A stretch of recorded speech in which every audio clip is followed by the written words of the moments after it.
નમસ્કાર દર્શક મિત્રો, હાલ આપણે આવી ગયા છે કારખાનું મૂવીના પ્રીમિયરની અંદર.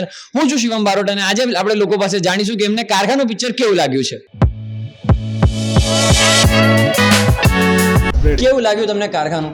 ભાઈ બહુ જ અદ્ભુત અને આ અદ્ભુત પાછળ બહુ સત્ય છુપાયેલું છે. સત્ય છુપાયેલું નથી, સત્ય વ્યક્ત થઈ રહ્યું છે કોઈ પણ પ્રકારની અતિશયોક્તિ વગર. અદ્ભુત. પેટ પકડીને હસવાનું, જો તમને એવું હોય તમારી અંદર તાકાત કે તમે પેટ પકડીને હસી શકો તો આ ફિલ્મ ચોક્કસપણે જોવા આવવી જોઈએ. દિલ ખુશ ફિલ્મ છે. પહેલી વાત તો એ કે ફિલ્મ જોઈને એટલી મજા પડી રહી છે. અત્યારે પણ હસી અને ઠહાકા બધાના સંભળાઈ રહ્યા છે જેટલા લોકો બહાર નીકળી રહ્યા છે.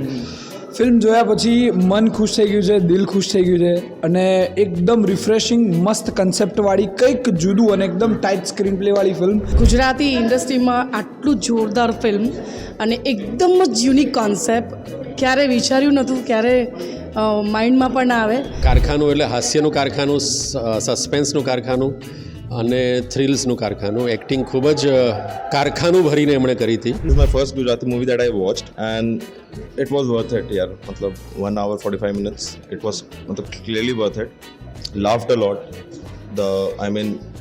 The cast did not lose the plot in at any stage, I would say, and it's a must watch movie, a complete family movie. You won't get bored for a single minute. Every character has played its part really well.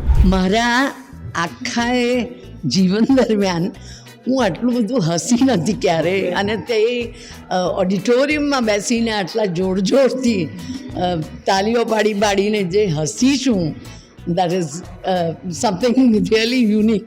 મારો frank review આપું તો એવું લાગ્યું કે શરૂઆતના first half સુધી મને એવું લાગ્યું કે ટેસ્ટ મેચ ચાલી રહી છે જે ધીમે ધીમે ચાલે છે, અને સેકન્ડ હાફમાં આ ટેસ્ટ મેચ અચાનક T20 બની જાય છે અને આમ એક બોલ ઉપર ચોક્કા છક્કા જતા હોય અને સાવ ધીમે ધીમે ચાલતી વાર્તા અચાનક એવી પેસ પકડે કે તમને સચિન ને સહેવાગ બેટિંગ કરતા હોય એવી મજા પડી જાય. કોઈક યુનિક પિક્ચર જોવાની ઈચ્છા હોય કે યુનિક ફિલ્મ જે તમે આજ સુધી ના જોઈ હોય, ના બોલિવૂડ, ના હોલિવૂડ, ના ટોલિવૂડ, ક્યાંય, તો this is the movie for you. પિક્ચરની અંદર જે સ્માર્ટ હોરરની વાત કરી છે એની સાથે કોમેડી છે, તો એવું તમને લાગ્યું પિક્ચરની અંદર ક્યાંય કે સ્માર્ટ હોરર કોમેડી છે? સ્ટાર્ટિંગમાં જોવા જઈએ તો આપણને એવું બધું સસ્પેન્સમાં રાખ્યું છે જેના પરથી ખ્યાલ ના આવી શકે કે આના પાછળ આટલા બધા રાઝ ખુલવાના છે.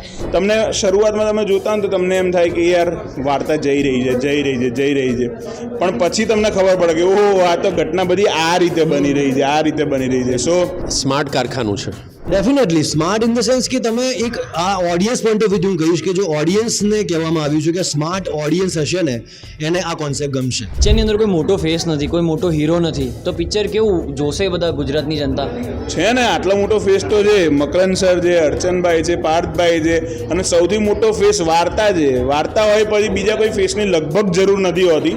તમે વાર્તાને સારી રીતે એક્ઝિક્યુટ કરો, તમે સારી રીતે ટ્રીટમેન્ટ આપો તો મારા ખ્યાલથી પ્રેક્ષકો એટલા મૂર્ખા તો નથી જ કે એ લોકો ચહેરો જોઈને ફિલ્મ નિહાળતા હોય છે. એમ 110% સુપર્બ છે ફિલ્મ. જરૂર જોવા આવો અને તમે જોશો ને એટલે તમે ઓફકોર્સ બીજા 10 જણને લઈને આવશો.